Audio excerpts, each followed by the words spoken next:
Hi, good afternoon. Welcome to Bragdy Bach. Hope everybody's keeping well. Just a bit of a catch up, and also the Imperial Stout that I've done is ready to drink. Needs about another 3-4 weeks to condition really, but you know, it is in all its glory. Lovely beige caramelly coloured head to that.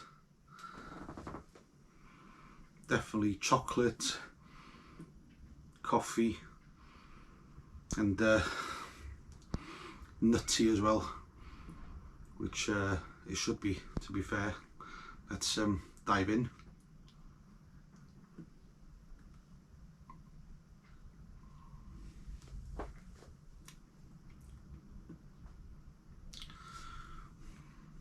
That is top drawer, absolutely top drawer stuff.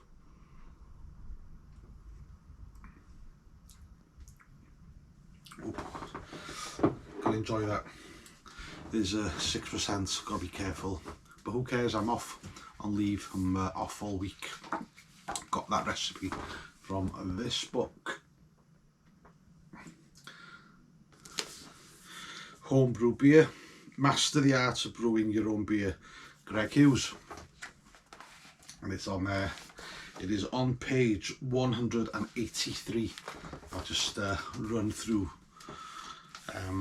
what I put in, or what Greg says the recipe is. So it's 23 litre batch, but I'll just give you the grains. So it was 5.5 kilograms of pale malt, 1.75 kilograms of flaked oats, 800 grams of chocolate malt, 650 grams of dark crystal, 600 grams of biscuit malt, 200 grams of Carafa Special 3, and 200 grams of roasted barley, and just the 10 grams of Magnum at start to boil, and that's it. Protofloc and maple syrup, 250 mils of that was put in at flame out. And I was in Home Bargains and they had Billingtons, I'm sure I've said before, and I used the dark maple, which I'd never seen before, and I thought quite apt for a dark beer, let's give it a go, and it seems to have worked well. And the Y Yeast 1056 American Ale, fermenting at 20 degrees and then conditioning at 4 weeks, so that's just been in the keg 2 or 3 days, but I'll leave it now. But I just wanted to have a bit of a taste, see what it was like, if it was drinkable, and it certainly is. Definitely not a session ale, obviously, but yeah, that's a fantastic beer. I'm really looking forward for some people to try that out for me. I have actually taken a couple of bottles to some local breweries here, so hoping to get some feedback on that really, but I've told them bottles won't be ready till mid-May, and so I'll let you know what they say. With a week off now, I've got plenty of time to put a couple of brews on, I think. So I'm going to go for Conflux, going to put that one on, and I'm going to go for the coconut shy, and then the bar will be full really. I will have the hand pump. I might do the Vanill extra special bits that I do. That is a lovely beer. Probably not going to push it this week really, a couple of brews. Mrs is home with me, so we need to spend time together. I just can't be in here brewing all day. Saying that, if it's going to be sunny, she likes to sunbathe out there, so I'm not a sun person, a sun worshipper at all, so give me an opportunity to get in here and brew. Other than that, there's not much else, so I've got all the stuff ready to go here. Maybe the only other thing I wanted to talk about, and maybe get some advice of the more experienced brewers out there. So every time I do a recipe, I notice that the mash water and sparge water differ a hell of a lot in volumes. So I might get 24 litres of mash, and then maybe something like 10 to 18 litres of sparge water, and then you'll get one that's a lot less sparge, a lot more sparge, and it's all over the shop. But the so I've been toying around for quite some time, obviously, with this gear, but I'm pretty sure it was an IPA that I made. Pretty sure it was an IPA, can't remember, but I hit my targets bang on.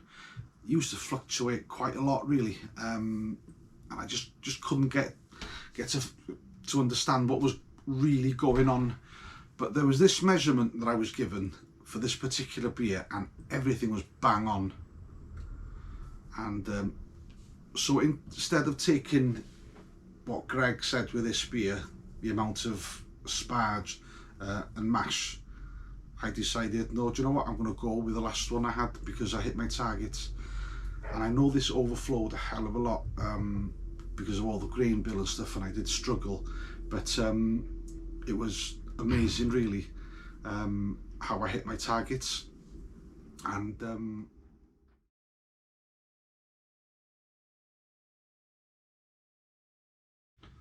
apologies, I thought somebody was coming in.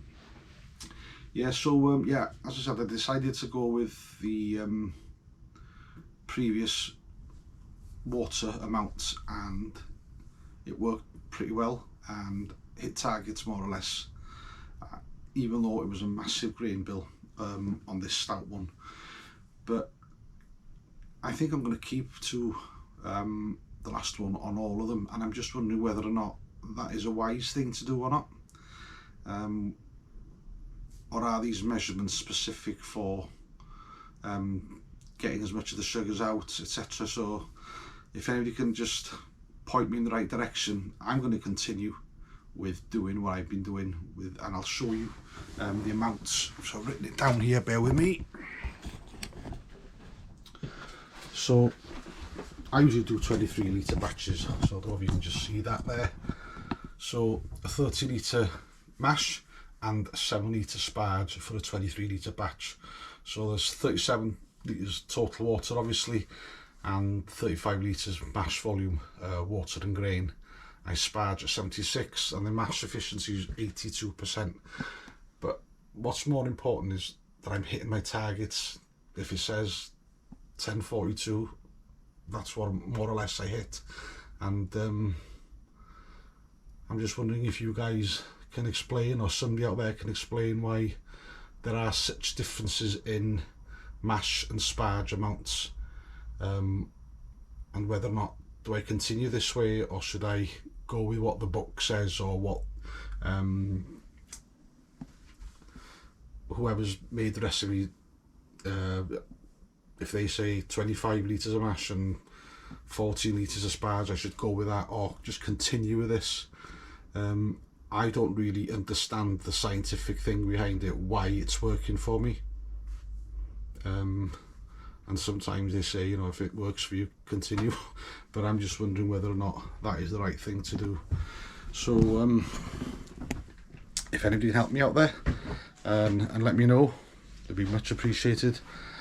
I did have a bit of a bother with an IPA that I've made. There was a load, my mistake, because I did this before, and I've got to be careful with this Conflux ale NEPA that I'm going to do next, because there's a load of hops in that as well.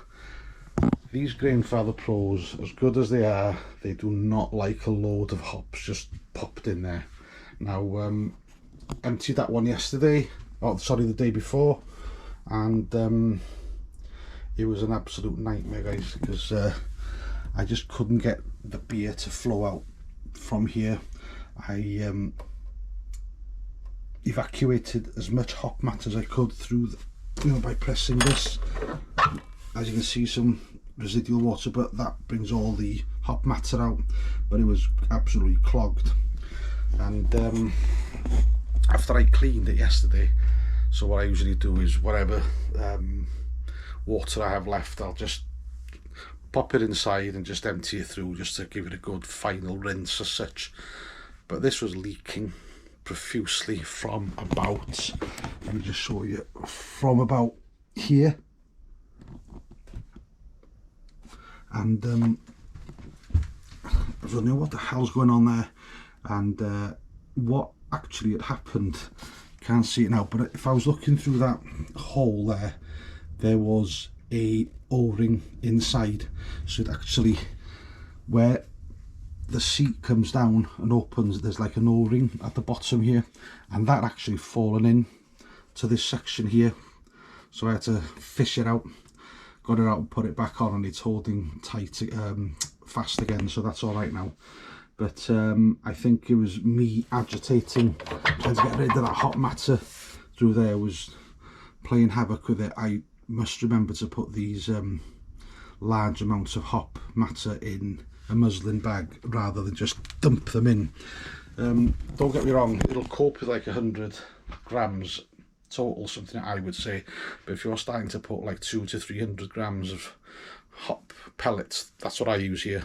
It's an, well, for me, my experience has been really bad with it, so that's what I'll be doing next. I'll be making sure I've got plenty of muslin bags and popping it in that way.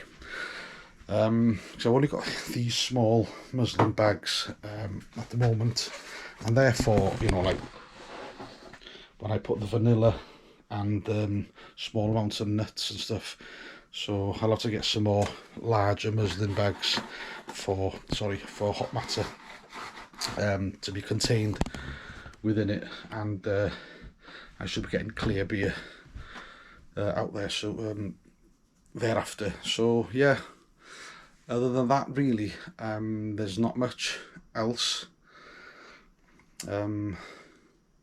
Yeah, so on that note, guys, really got a couple of brew days this week, hopefully, and I'll get to try some of my beers.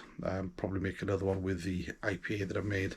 That should be ready to drink tomorrow, probably, and give the chiller that I got for free a go as well, see if that works well. But yeah, so thank you very much for watching. Really appreciate any feedback you can give me with regards to the Mash and Sparge water. I'll continue to drink this slowly, because this is a 6%er. Oh, it's bloody nice too. Yeah, so yeah, if you can give me some feedback on that, it'd be great. Thanks for watching. Please hit the subscribe button and share. So as we say in Wales, guys, I'll have a drink with this. Take care.